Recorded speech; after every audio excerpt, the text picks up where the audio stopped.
Okay, so today is the 20th day of Sivan, and this Shabbos is going to be Shabbos Mevorchim.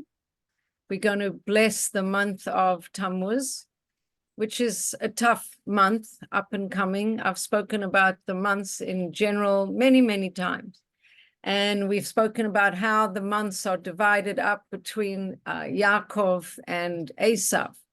And certain months land up in Esav's domain, and certain months land up in Yaakov's domain, and some Yaakov was managed to wrench back into the domain of good and propitious months. But Tammuz is a tough one. Tammuz is a hard month for us. We have a lot of incidents in Tammuz that are difficult, including the incident that we're going to read about in this week's Parsha, the spies. Well, actually, the spies coming back is connected with Tisha B'Av, but there's a lot of negative things that happen in Tammuz. So welcome, Yaakova. Good to see you. So anyway, so that's Shabbos Mevorchim, and we'll talk more about Tammuz next week, Mitzvah Hashem. But looking at the Hayom Yom for the week from Chayenu, the Hayom Yoms for every day this week, I really wanted to share with you the Hayom Yom from Shabbos, this coming Shabbos. And it's very instructive and very interesting. Hi, sorry, nice to see you. So it says, and I was trying to get it on my computer. If anybody has the Chayenu on their computer, let me know, because I have it on my phone and I'm trying to find it on my computer, and it doesn't seem to be translating well into the computer. It just tells me that I can get it on my phone. So I don't know actually if it is available on the computer, but I would think it should be. But anyway, so in a reply to a Yechidus query in the winter of 1874, and Yechidus means a one-on-one audience between the Chassid and the Rebbe, my grandfather said to my father, the Yetzer Hara, the evil impulse, is called the animal soul, not because it's necessarily a brute animal. At times, it might be a fox, the most cunning of beasts, and great wisdom is needed to perceive its machinations. At other times, it may clothe itself in the garb of an earnest, straightforward, humble tzaddik, possessing fine traits of character. This is the Yetzer Hara and the animal soul. It can actually present as a humble tzaddik. The animal soul manifests itself in each person according to his individual character. One person may suddenly experience a powerful longing to study Hasidus or to meditate deeply on some Hasidic concept. The truth is, however, that this is nothing more than the Yetzer Hara's counsel and the animal soul's machinations to prevent him from engaging in what he's supposed to be doing at that time, which is davening or something else that he's actually supposed to be doing. And suddenly he says, I really want to learn this deep piece of Hasidus, or it's really, I want to do, kind of have my meditation moment. And you think he's so holy, but it's time to daven, and he's not going to, it's time to daven, or it's time to do something else that is necessary and commanded. Right, he masquerades himself a lot as good things. Yes, so you're drawn. Oh, it's a good thing, so it must be a good thing. Right, very tricky. Take this as a general principle and remember it always. Any matter that is effective towards or actually leads to active avoda and is confronted with opposition of any sort, even the most noble, that opposition is the scheming of the animal soul. And then my father concluded, Until then, I had not known that there can be a pious animal soul, let alone a Hasidic animal soul. So I think that A, it's humorous, and B, it's helpful to know that the animal soul can really disguise itself in different ways. And it's good to know. So how do you recognize if it is an action of the animal soul? And I want to welcome Michal, because I see she just logged in, that if you're supposed to be doing a mitzvah or actual avoda, davening, or for a man, maybe davening with a minyan, or doing something actual, and this very holy and tzaddik-like voice comes and says, this is really the time to meditate or learn Chassidus or something, it could be the animal soul misdirecting you. Now, we shouldn't take this as in too much of a primitive way, because for some people, really learning and getting into the Hasidic idea or meditating really will help their avoda, and it is a necessary part of preparing for their davening or whatever, but just be aware of the subtleties, that if it's going to make it that you don't daven, or you don't daven at all, or you daven, you miss out on the actual tachlis avoda, that it could be your Yetzer Hara dressed up in the guise of a chassid or a tzaddik. On the other hand, I'm just making the other point that sometimes learning Chassidus, when you may be putting off starting your davening, might actually be truly something that will help you daven well. Meditating before you daven might actually be a really good thing. But if it's an excuse thing and it's there just as a way to sway you off track, then it's your Yetzer Hara disguised as a tzaddik or a chassid. So I thought that was enlightening and interesting to read. Okay, so now we're going to come into looking at this week's Parsha. Now, Sandra just came back from Eretz Yisrael, and it's a Parsha connected with Eretz Yisrael, and we know that so many things about Eretz Yisrael are controversial. For example, just supporting Eretz Yisrael right now in general is controversial. A lot of people do it. A lot of people very much against doing it. Then people living in Eretz Yisrael, some people go and they love it and they can't believe how amazing it is and what a tremendous schus they have to be living there. On the other hand, we have a lot of Israelis born and bred in Eretz Yisrael who are all over the world, living in all kinds of other places and couldn't wait to leave. So what is the story of Eretz Yisrael, and what can we learn from this week's Parsha? So let's share our screen and actually look at the Parsha inside, which is really a great way to get to the topic. We're looking inside and we're going to come to it right from the beginning. Okay, so it says, V'yiraber Hashem El Moshe Lemor. And Hashem spoke to Moshe saying, Shlach lacha anashim, send for yourself men, v'yeturu et Eretz Canaan. Now, in the translation that I have, which is from the Chayenu, the paperback translation, it doesn't just say send for yourself men. It says, if you wish, send for yourself men. In other words, this command didn't come from Hashem himself.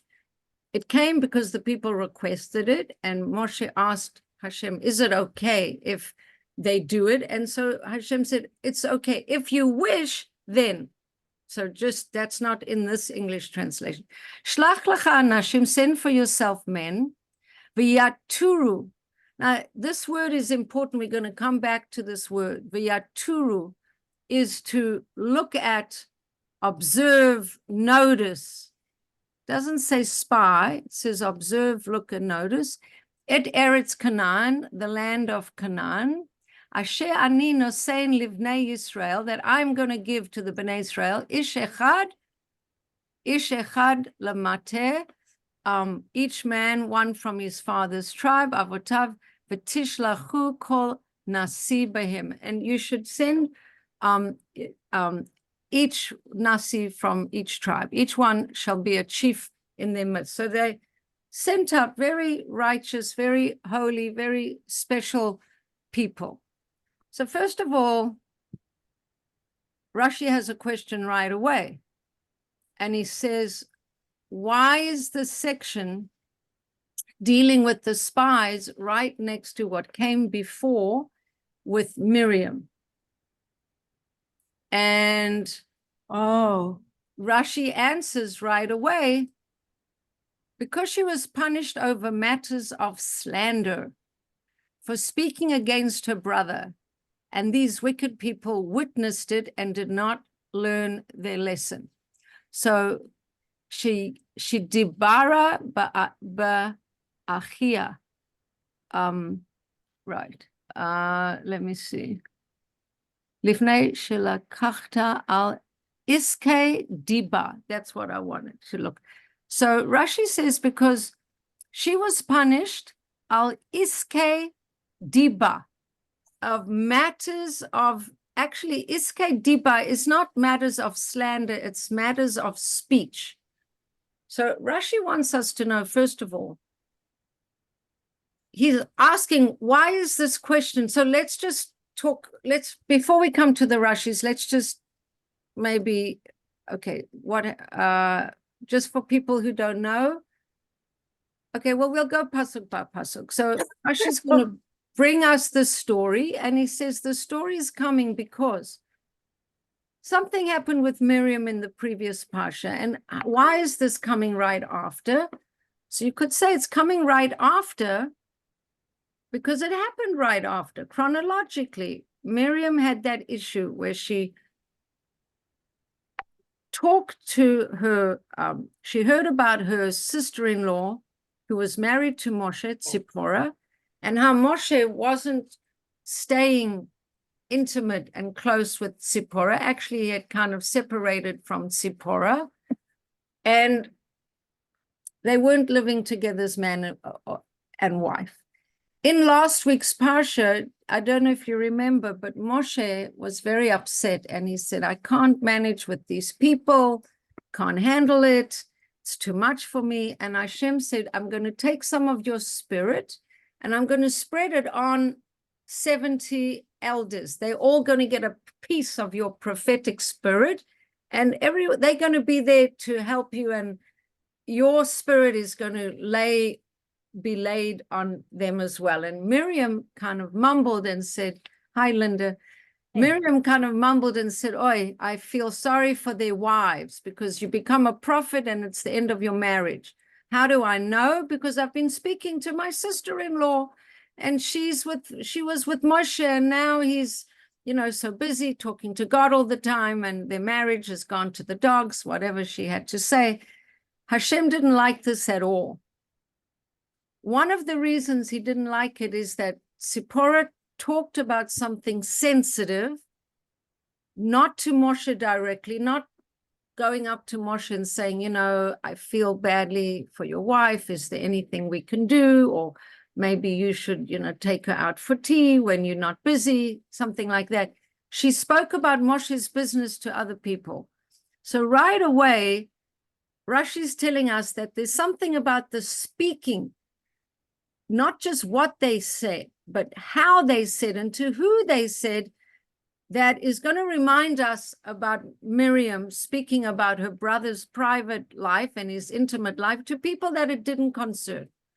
So that's number one. And then we know Miriam got punished with leprosy for speaking Lashon Hara, language that wasn't in her reshut to speak about, in her jurisdiction to speak about, as other people's private life. And then they had to wait for her to heal. They couldn't travel. She had to go through a whole healing process. So that's the first thing. Now, Rashi also says, I'm not commanding you to do this, sending of spies. It's only if you want to. And you said that you want to. So I asked Hashem, and Hashem said that it is okay. So if you want to do that, fine. So then it says Moshe sent them from the desert of Paran, and they were all very important people, and they were all heads of the various tribes, very men of distinction and very righteous. And then it tells us all of the names of the 12 tribes. From Reuven, you have Shemua, from Shimon, Shaphat, from Yehuda, Kalev, the son of Yefunah. So he's somebody whose name you want to remember. From Issachar, Yigal, Ephraim, Hoshea ben Nun, right? So from Yehuda, we have Kalev, and from Ephraim, that's Joseph's son, we have Hoshea. And then Benjamin, Zvulun, it tells us all the names of all of them. And they went and they were asked to scout out the land. And then it says, it's interesting on verse 16, it says, these are the names of the men Moshe sent to scout out the land. And Moshe called Hoshea ben Nun. He called him Yehoshua. So he changed his name, right? 1 minute his name is Hoshea. The next minute his name is Yehoshua. So he gets a little yud. He gets extra yud. Rashi tells us that Moshe actually gave him a special bracha. Somebody want to read the Rashi on this little extra interaction between Moshe and Hoshea? Anyone want to read that? Linda, you want to read it? He prayed on his behalf. May God save you from the counsel of the spies. So he got a special bracha. In other words, before he went, I don't know if Moshe had a premonition, but basically gave him a special bracha that if the spies are not 100% on track with the way they doing things, you shouldn't be influenced. So that's interesting that before anything happens, there's that bracha. Anyway, he said that they should go this way from the south. They should start with the east. Yeah. You think that he knew what was going to happen with the whole thing with the spies?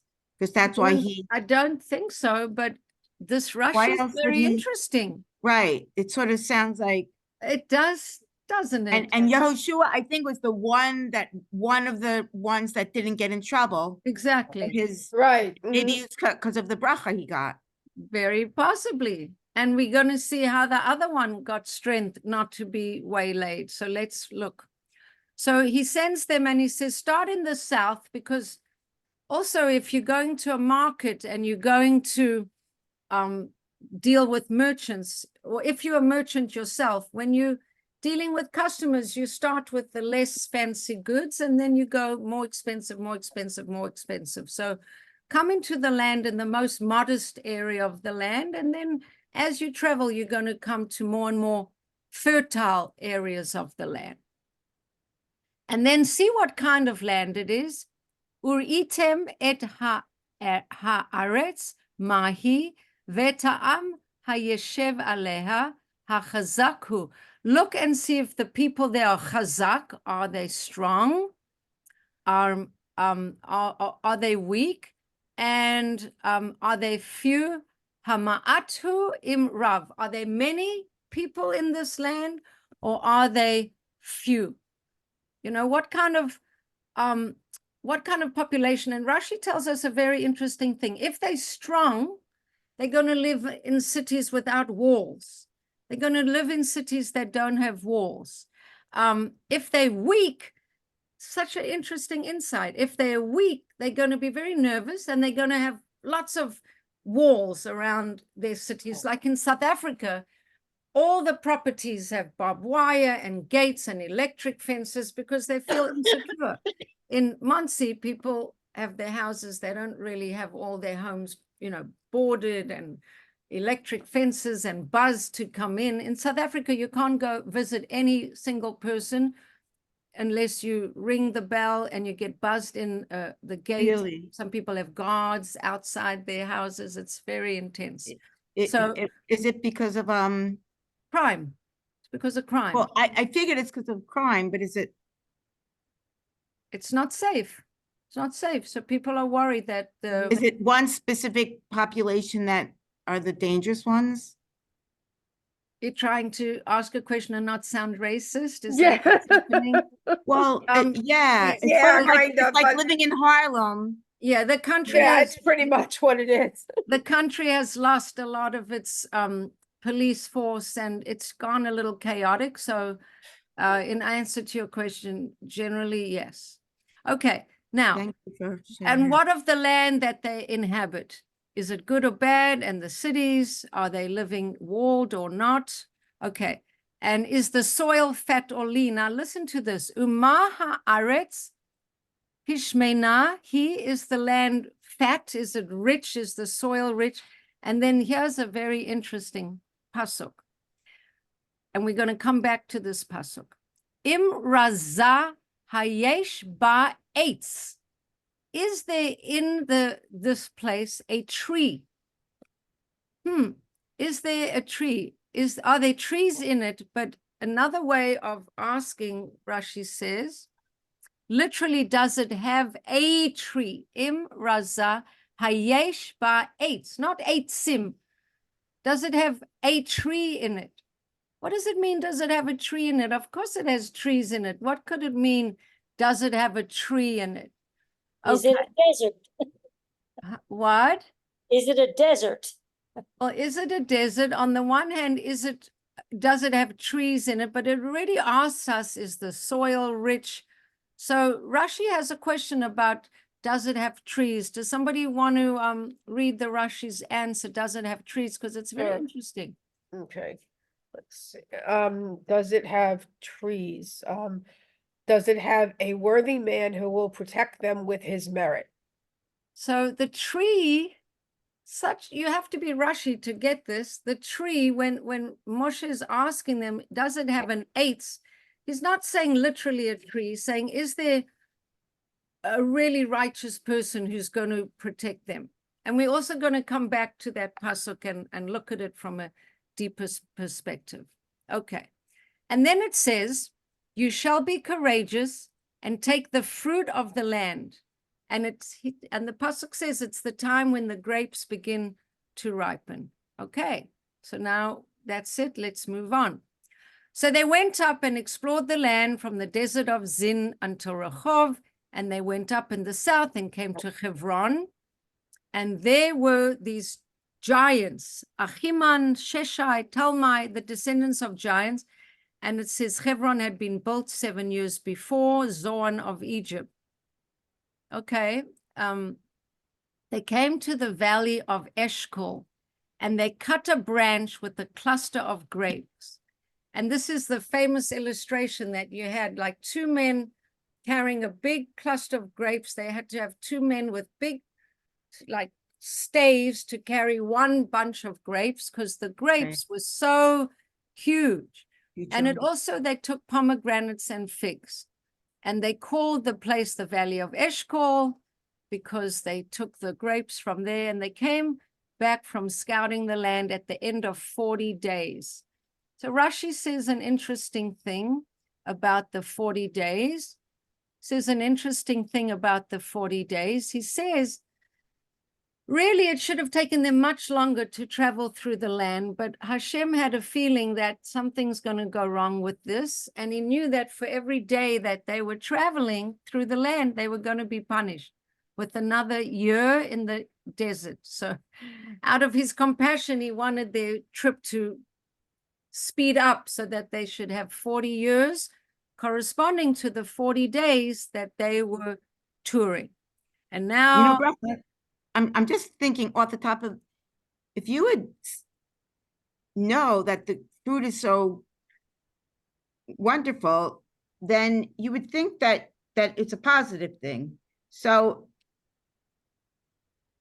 I mean, I don't remember if they said to the people when they came back, there's there's the most beautiful. Let's delicious see, big- because we're going to come to it. It's all written in the psukim. So we're going to read and it's that such a right now. positive thing.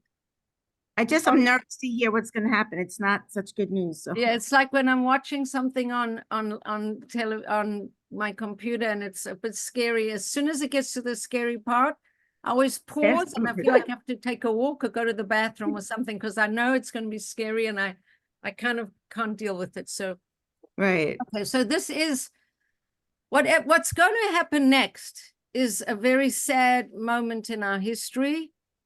We suffer for it tremendously. We suffered then in the desert. Before we read it, like Suri's saying, it's going to be a little scary, so let's just pause ahead of time.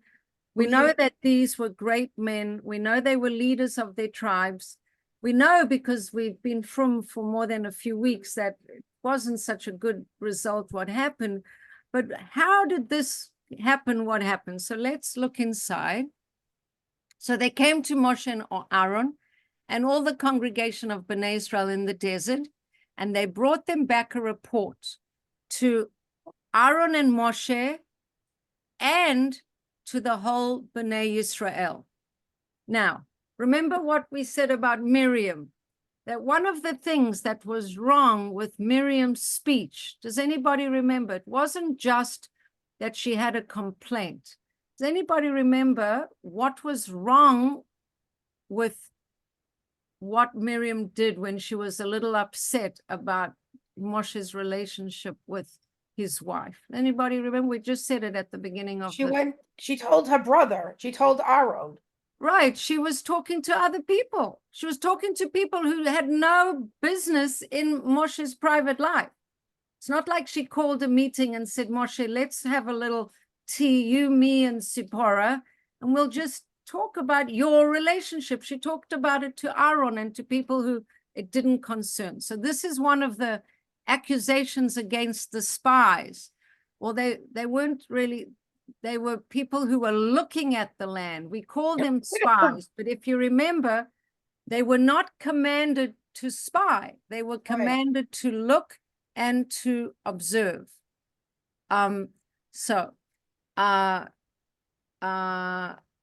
Okay. So what happened? They came and they reported to Moshe and Aaron and all of the Bnei Israel. And what did happen? They brought them a report as well as the entire congregation, and they showed them the fruit of the land. Right. Now, what did they say? They It told would them, be like, wow, it must be a great place because the fruit is so big. right. That's So why you wanna that's just- the good version. I want to just go back for a minute. I want to just go back. And when it says that they carried the fruit on their shoulders, it says in the Rashi that Yehoshua and Caleb did not participate in carrying the fruit, even though it was a mitzvah, even though Moshe said, go and bring back fruit. It says Yehoshua and Caleb didn't, because they already had a feeling that whatever the fact that the fruit was so extraordinary large and extraordinary rich and extraordinary impressive, somehow was going to be twisted. So they didn't even carry fruit. Okay, so they come back and they bring back a report to everyone, not just Moshe and Aaron. And it says, we came to the land which you sent us, and it's flowing with milk and honey. So Rashi says, if you're going to do false news, if you're going to push people in any particular direction and you're going to have an agenda, if you sprinkle your agenda with some straightforward facts, you're going to be more successful in having your agenda. So he says, yes, it is a land of milk and honey. Okay. But then, and here is the fruit. And then it says, however, the people who inhabit the land are mighty and the cities are extremely huge and fortified. And there we saw even the offspring of a giant, the children of giants. And they say, now this reminds us of where we are right now in the world, in our experience of Israel now. There's the Amalekites in the south, and the Hittites, the Jebusites, and the Amorites in the mountains, and the Canaanites on the coast. And we have all these strong, fearful looking people on all borders, right? So they're saying, and it's saying like they're trying to frighten them, and they stressing, that there's all these sort of difficulties of where they're going to happen. And then basically they using scare tactics. They saying we have all these powerful nations in the south and across in the mountains and across the Jordan, and kind of setting the stage to come up with and Caleb right away. Now Caleb,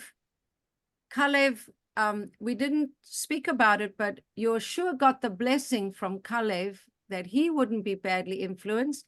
And Yoshua got the blessing, and Caleb, I skipped it, but he went to daven in Hebron. He went to daven in Hebron at the Ma'arat HaMachpelah by Avram, Yitzhak, and Yaakov, and he prayed that he should see things with a clear eye. And so the two of them, one got a brocha from Moshe, and one went to daven in Hebron. And so these two are not in this fear narrative. During COVID, and there was actually this phrase that I never heard before, but it's called fear pornography. This fear pornography, even now, you can go online and you could just be bombarded with all the negative fear pornography, and you could become a complete nervous wreck. Or you have the chance to trust and trust in Hashem and rely on Hashem. So we'll come back to that in a minute. So Caleb, he's the one who went to Hebron. He silenced the people and he said, of course we can go up and take possession of the land. Of course we can overcome all of the challenges that are involved in this particular adventure, right? Okay. And he even says, Hashem, Moshe can do so many things with Hashem's help. Didn't he split the sea? Didn't he bring down manna? Didn't he bring on quails for us? I mean, this is no more challenging than something that we've been through before. We can surely go. And Rashi's saying, even if Moshe would tell us, make ladders and go up to Shemayim, we could do that. He has such faith in his Rebbe, in the Tzaddik. He has such faith. And then it says, but the men who went up with him said, we cannot go against the people, for they are stronger than we. Now, here, this is, first of all, it's a very important thing to stress here, that the people weren't asked whether they should enter the land or not. They were just asked to go look at the land. Hashem had already decided that they're going into the land. In general, if Hashem tells us to do something, if we don't see a practical way to do it, then we rely on a miracle, because if Hashem told us to do something, then there must be a way to do it. For example, when we left Mitzrayim and we were at the Red Sea, Hashem said, go forward. But it didn't look like it was possible to go forward. And then we know Nachshon ben Aminadab, he went forward and the water opened, because the idea is that if we could do something in a rational way, if we can do it, we have to fulfill Hashem's command. It's not dependent on finding a practical solution. We're not supposed to rely on miracles. We're supposed to make effort and natural means to which we can do things. But on the other hand, if Hashem has told us to do something, we rely that he's going to figure it out. We don't invert the whole plan. So You it know starts what? off and it says, let me just get through this and then I'm we'll. sorry, I thought you were finished. with Okay. your- It sorry. starts off and it says, we are unable to go up against the people, for they are stronger than we. Okay, so that's the first thing. Then it says, they spread an evil report about the land which they had scouted, telling the people of Israel, the land we passed through to explore is a land that consumes its inhabitants, and all the people we saw in it are men of stature. Well, that's even a contradiction. If the people are of such great stature, then it doesn't seem like it's going to its inhabitants. But They they did consume see, their inhabitants. That means they're saying that they ate them. well, it's saying, well, Rashi explains what it means. He said, we found them very involved in burying their dead. And then Rashi says Hashem had done that as a Right. chesed to them so that they would be busy and they wouldn't notice The them, spies in going there. through their Mhm. land. But, and then this is the worst part. This is in a way the most terrible sentence of everything they had to say. It says, we saw the giants, the sons of Anak, descended from the giants. In our eyes, we seemed like grasshoppers, and so we were in their eyes. Now, what's problematic about this, for one thing? What's problematic about this? They made an That's- assumption. They're making an assumption. They don't know how we were perceived in their eyes. Mhm. Right, but considering that they're tiny and they're giants, so I don't think that's the wrong assumption. Right. Well, Rashi says we Sorry. heard them telling each other they are ants in the vineyard who look like people. But really, we heard them telling each other this whole thing that we seemed like grasshoppers in our eye, in our own Right. eyes. Mhm. We had this negative self impression. We had this tremendously negative and unempowered impression of ourselves. Okay, it's very painful, this story. It's very painful. I Entire know. community raised their voices and shouted, and the people wept. And all the Bnei Israel complained against Moshe and Aaron, and everyone started crying. If only we had died in the land of Egypt. If only we had died in this desert. Why did Hashem bring us to this land to fall by the sword? Our wives and our children will be spoils. We should go back to Egypt.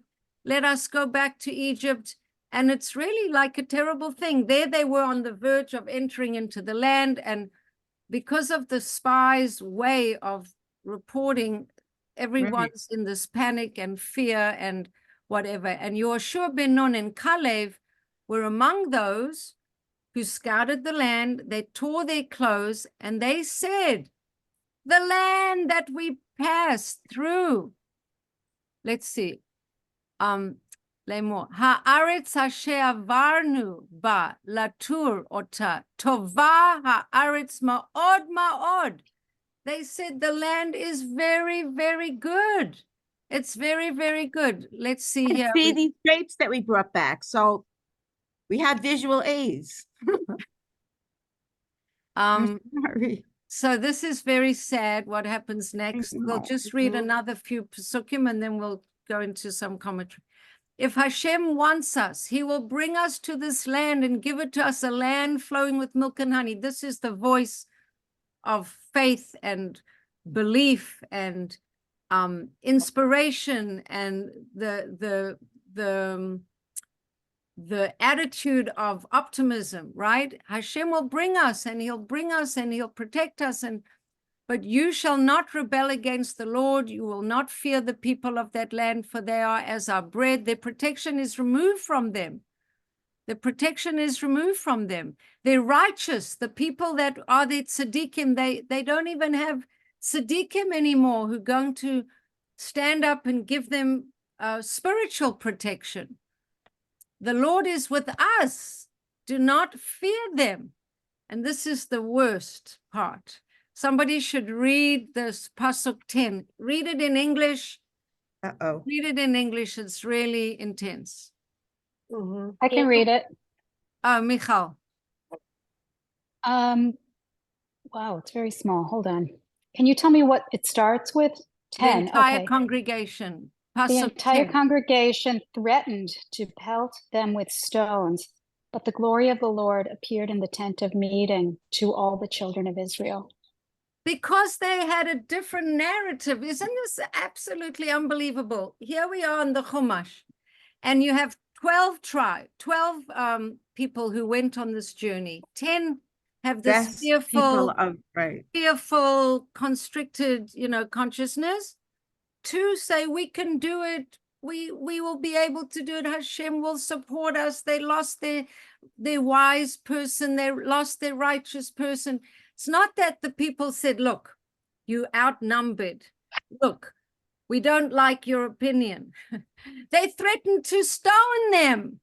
Talk about cancel culture. They threatened to stone them. This is very... I don't see why they weren't excited about seeing the fruit, that it didn't sway them a little bit. Because they really didn't want to leave to begin with. So, I mean, Hashem was giving them miracles in the midbar. They didn't have to wash their clothes. They had Right. door-to-door delivery service for dinner. okay, all the so we're time. going to talk about it in a minute, why they didn't. So what happens is Hashem gets very upset. I'm going to strike them with the plague, and basically what happens is that everybody who cried that night, Hashem says 2 things, going to give you something to cry about in the future. So we have Tisha B'Av, and everyone who was of that, everyone who was alive at that time, who was crying on false, reasons, they all had to die in the desert, and Yoshua and Kalev were able to enter Eretz Israel. But all of these tribes, none of these people who were part of this entered. So I'm going to stop the share, and I'm going to talk a little bit philosophically about what we've heard. So first of It's all, very interesting that you spoke about the Yetzer Hara before. right? Was it correlated? No, not particularly. It just coincidental. happened that Okay. way. Okay. So But first the of women all, didn't participate. They got to go in because they didn't participate in this, right? right, they got to go because they held fast to faith and to Right, trust and to the narrative of trust Hashem, be with Hashem, and not buy into all of this.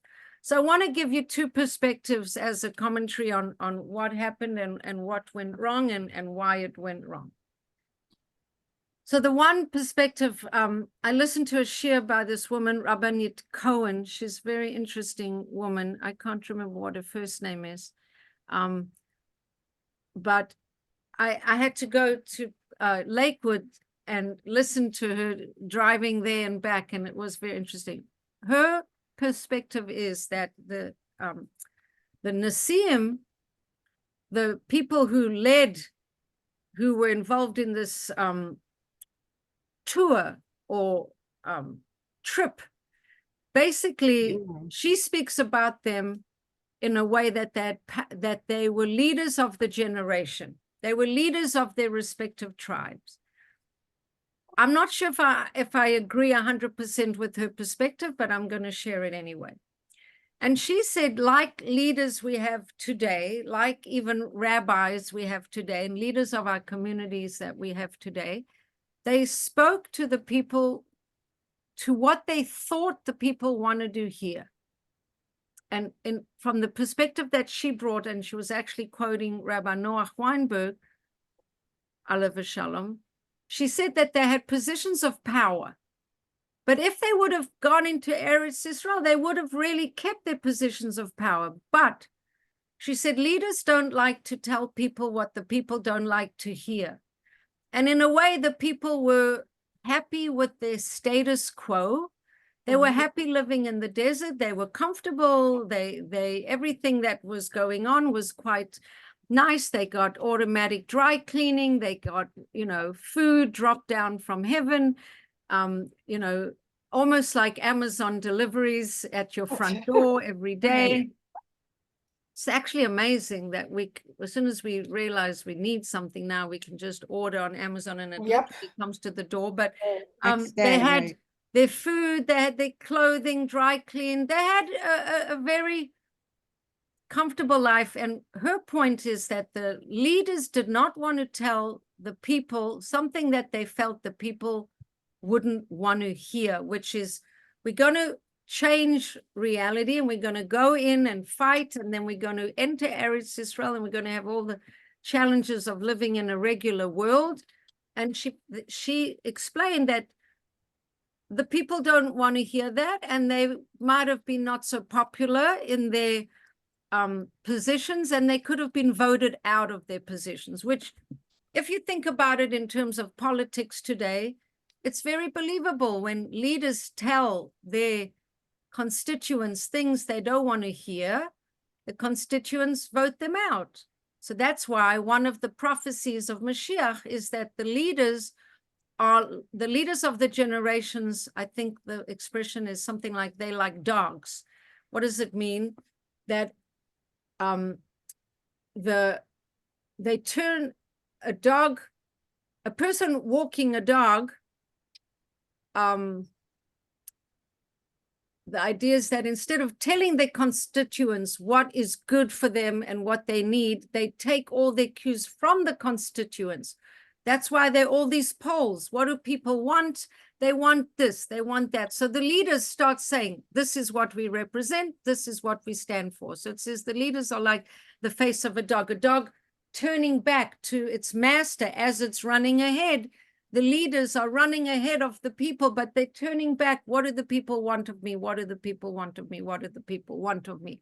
And they're not genuine leaders. So there's one perspective that they felt they would lose their leadership, and the people were very comfortable. That's one perspective. Another perspective that I always learned and heard from the Lubavitcher Rebbe, the Hasidic take, the Chabad take, is that the people in the Midbar were very connected to their spiritual life. It's almost like if you think of people in yeshiva, Right. they learn Torah all the time.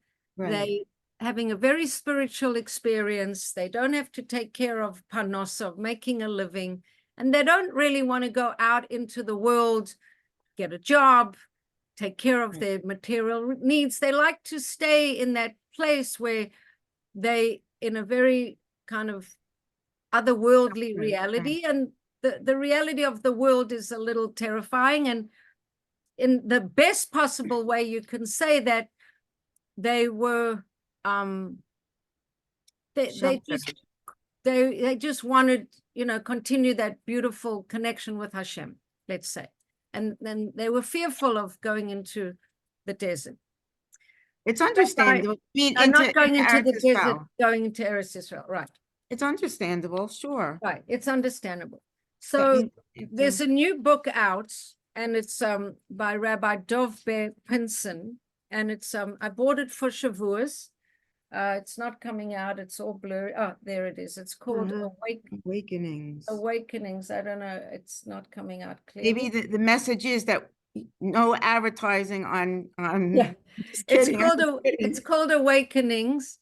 I bought it for Shavuos. Every year for Shavuos, I try to get new books on the Parsha, because with the holiday of Shavuos, we get a new download of information, a new Torah is given to us. And in a way, we want to make sure that we're learning new things and opening ourselves to new things from our end. So I like to buy new things on Torah. So his explanation was absolutely incredible. He says that when we look at things, what we look at, and this is actually very current in terms of quantum physics, actually, that when we look at something, the way we are is going to affect what we see. And we're going to, simply put, you could say we're going to see what we want to see. Yep. But Right, like they felt like they looked like grasshoppers in their eyes, right? and they had fear, and they had kind of constricted consciousness, and they had negativity in their eyes, and that's what they saw. And so they saw people burying, people making levayas, and they saw death around themselves. They saw all of that. But basically, the way we construct reality is going to affect the way we see reality. And he actually tells us that there's 4 different Bless you. ways. There's 4 different. So first of all, you remember we asked that question, Hayesh bo eitz, is there in it a tree? Right. That's Right. He says, there's 2 words in this pasuk. If anybody's familiar with Chassidus, you're going to recognize it. Hayesh bo eitz im ayin. Is there in it a tree or not? He says this line is a key because there's 2 words, yesh and ayin, in this pasuk. Yesh means I'm a something, there's a something. Ayin is there's a nothing. Yesh me'ayin, that's from, right, Hashem's Right. Yesh me'ayin means you create something from nothing. from nothing. Nothing. But a person also can be a yesh, they can be an ego, or they can be ayin means that they kind of drop their ego completely. So just remember these 2 words, yesh and ayin. He says, are you seeing those trees from the perspective of yesh in an ego way, or are you seeing from a perspective of ayin, of a open space? I'm not a something place. Are you seeing everything in the world as me, myself, and I, and my perspective and my agenda? Or are you seeing with eyes of ayin, of surrendered openness in a way? So he says there are 4 levels of seeing, 4 levels of seeing. This is very interesting. He says level number 1 is yesh of klipa. Klipa means, and I kind of can't help thinking about Karina because we spent so much time defining and talking about klipa back in the day. Yesh of klipa means the I amness, but in a way of constriction. Klipa means a shell. So the I amness, but with a strong shell, strong constriction. So he says this is the level of Egypt, of Mitzrayim, the level of idolatry, the level of tyranny. Such a constriction of vision, such coarse physicality and egotism, a level of consciousness that creates great negativity. So that's the lowest level. You're very aware of yourself and you've got very constricted consciousness, and that's the way things were in Egypt. And if you're looking with an Egypt perspective, you're going to see things very negative way. Then the next level is ayin of kedusha. Ayin means I'm not really, there's an openness, there's a lack of agenda in a way, a lack of agenda, and it can even be in a holy way. It can be even in a holy way, the level of Kedusha. So this is the level of the desert, unsown, uninhabitable place. When Am Yisrael broke out of Mitzrayim, this was a new perspective, a place of no thingness, not nothingness, but no thingness. In other words, open space, God is taking care of everything. They saw divine miracles. They felt the presence of Hashem's infinite light. This is a level of enlightened seeing, but it's not a way to live indefinitely. It's a experience that you have, but you can't stay in that forever. It's like we don't stay on retreat forever, or we don't stay in yeshiva forever. We need to nurture our capacity to see from this place, but we cannot stay in this place. And then there's the 4th level, which is called, the 3rd level, the ayin of klipa. So this is a level which is a nothingness, but it's got a constriction on it. It's got a limitation. It is a level of kind of humility, but it's very constricted. And this is the level of the spies. They're holy people, They're coming from the desert. They have the perspective of the desert, but they're completely attached. They're attached to staying there. They're attached to the nothingness of the desert, and they're threatened by everything they see. They're threatened by the giants. They're threatened by the fruit. They're threatened by the raw physicality of what they saw. It's just terrifying to them.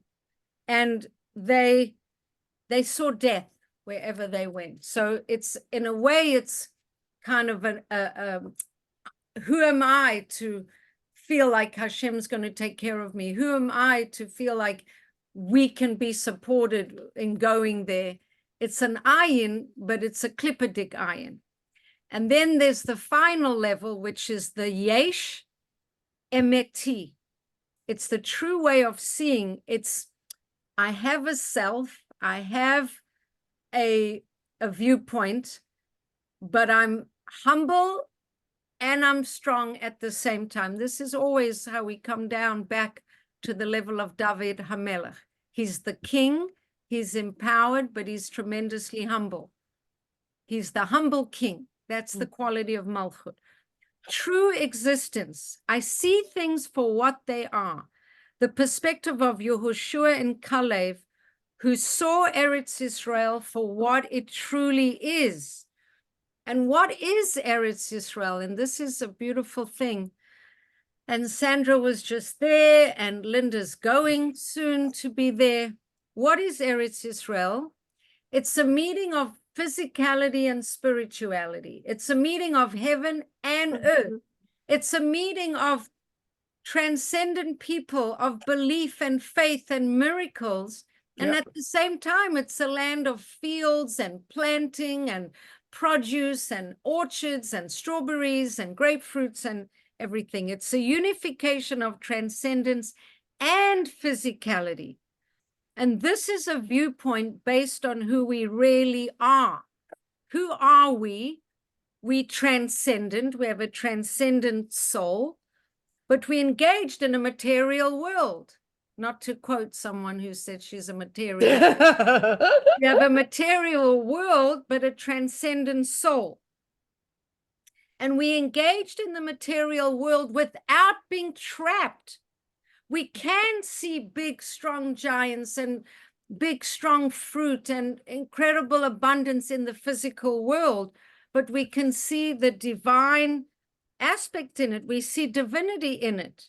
When we know ourselves as souls in bodies, we can deal with that physicality and not lose the connection to Hashem. So therefore, says Rabbi Pinson, which I thought was really powerful, we need to not only choose what we see, we need to choose how we see. Because the way we look at things is going to so impact what we see. They went with a fearful attitude. They went with a constricted attitude. They went with an attachment to what they were comfortable with. They went to not wanting to lose their positions, and so come back and kind of speak to the people where they are and not try to lift them up, because they knew the people were afraid. And so they didn't want to inspire them. They wanted to just say, yes, you're right. It's too much for us. We need to see and understand how our own perspectives influence how we see. And when we judge an experience as negative, we need to be aware of how much we influencing that perspective. Maybe we need to not change so much what we're looking at, but change the way we are that's doing the looking. And another thing that's very important, which is another whole other level, is our seeing of others impacts not only ourselves, but it actually impacts those that we're looking at. When we look at other people as small or as limited or as damaged or as not coping, when we look at them that way, we influence them to see themselves that way. So what we see is impacted by what we believe, which really you have to guard against that and try to see things for what they really are. And also, when you look negatively at other people, you somehow get them to feel negatively about themselves. Maybe even if you don't say anything. I don't know how energetic it is, but for sure if you say something, but even if you don't. So the hara'ah, the suggestion is to really not only choose what you look at, but choose how you look at what you're looking at, and try to not superimpose, you know, your fears and your anxieties onto what you're looking at. And that Hashem wouldn't put us in a situation where he's not going to come through for us. And that if they would have had trust in Hashem, he for sure would have made sure that everything was fine. Because the main point was they weren't going to spy to create a military strategy. Hashem was going to take care of it all anyway. They were just meant to look at it so that they could, I think Rav Dov Ber Pinson says, so that they could kind of, the land could imprint itself on them, so that they could imprint themselves on the land, that it would be a means of establishing a connection. Nobody needed them for strategy. Nobody needed them for, you know, military advice. They were just meant to make the connection and come back and inspire everybody. And instead, their fears and their negativity and their lack of faith really spun us into not such a great place. So Rabbanit Cohen spoke about today and how our leaders today should be inspiring all of us in America and not being too afraid to tell us now what we might not want to hear. You know, she was very strong that, you know, the leaders should be telling us that we should go to Eretz Israel. Hashem will take care of us. It'll all be good. It's hard to say from a rational point of view, but we people of faith, and we really have Hashem to lean on and to trust in. And honestly, at this point, we don't have so much else, because That's it, yeah. according to the facts. So it's a good time to embrace your inner believer, and Hashem should protect us, and Hashem should protect our soldiers, Amen. and Hashem should guide our leaders, Get and our Hashem hostages should home. empower us not to think of ourselves as grasshoppers and think of all our enemies as so powerful. I just want to share with you quickly before we end, because I know we're running a little bit late. When I read Navi with my grandchildren, which is wonderful because I never really learned Navi before, there's a story of when Shmuel became king. And his first mission, there was a war that he was supposed to fight. I'm not sure who it was, probably the Plishtim, because most of the time he was fighting against the Plishtim. And Shmuel, the prophet, said, I want you to wait for me, and I'm going to come and make a korban, and then you go fight your war. And Shmuel was waiting for, Saul was waiting for Shmuel, Samuel was waiting for him for 7 days. And I think Shmuel even said, wait for me for a week, I'm coming. So he was waiting and waiting and waiting. And he started off with, I think, 300 men, or he started off with 300 men, and he was fighting against 600,000 in one army, chariots, you know, all kinds of very powerful things that all these other enemies had. And Shaul, unfortunately, he was a special person, but he made a few bad decisions. And even the very first mission he had to wait for Shmuel to come make the korban.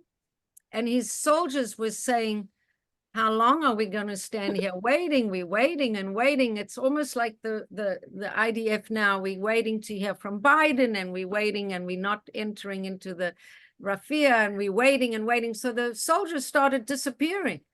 They were like going home. We're waiting and waiting. So Shaul decided that he was going to offer the korban himself. So he offered the korban, and then right after he finished offering it, Shmuel came. Right. And it's very sad because Shmuel said, what did you do? I told you to wait for me. Now your family is not going to keep the malchus in your family, the kingship. You're going to be king, but it's not going to stay in your family, because this was a test. if you could sit and wait for me, this was a test. It was your first test. Basically, you failed.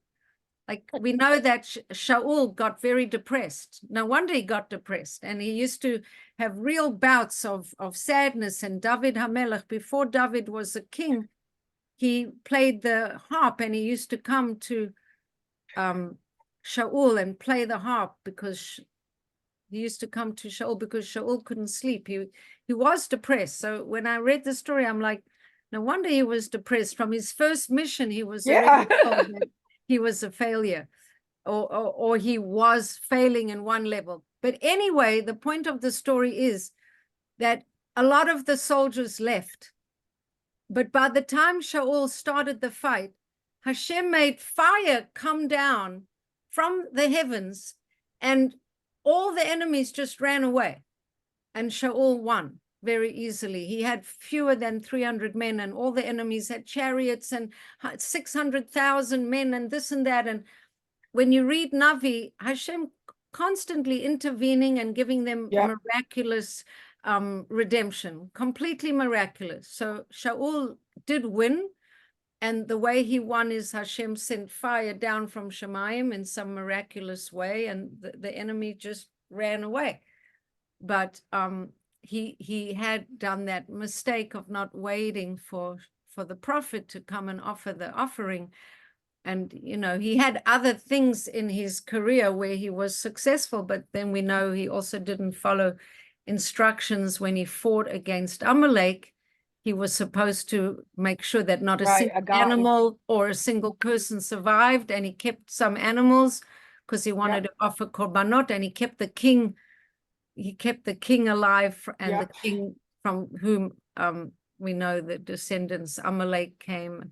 That was also another thing. He didn't follow instructions, but Hashem constantly, miraculously gave us victories in very miraculous ways. So we are this mixture of physical and spiritual, and we can't fight our battles if we don't take the spiritual into account, because that's the way we're going to win our war. That's how we're still here. Look at life now. If we don't have faith, it could be quite intensely distressing, but we have faith and we know Hashem is going to be behind us, and that's the way we're going to get through as we've gotten through before.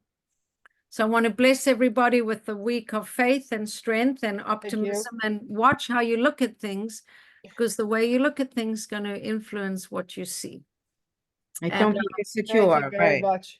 Yeah, and any comments or questions, I'm happy to answer.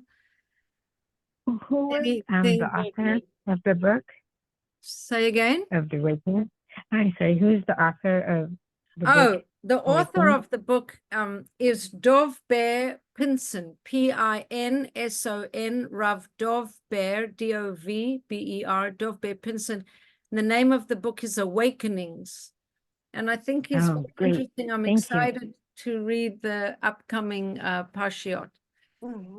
Yeah. Interesting. Thank you. Okay, you're very welcome. everyone. Thank you so much, All right, Bracha. have a Thank you. beautiful night. Good You night, too. everyone. We should hear good news. Thank you. Amen. It's a great way of learning Pasha. Just Pasha Really by Pasha, is. basic story. Because With the not all Rashi. of us got the basic with Rashi. Yeah. Because not Yeah, all of us know it yeah. by heart. Like we didn't go to school for it. So Yes, I mean, this is what I remember from my experience in Neve. We looked at the Pasukim and the Rashis, the Me too. verses Yeah. with Oh the my gosh, I'm Rashis. getting That's the bread and butter of all of our Torah learning. Is Yep. the verses with the Rashis. Yep. Okay, all Okay. the best. Good night. Have a good night. everyone. Night. Thank you. Bye. Good night, Bye. everyone. Good night, everyone.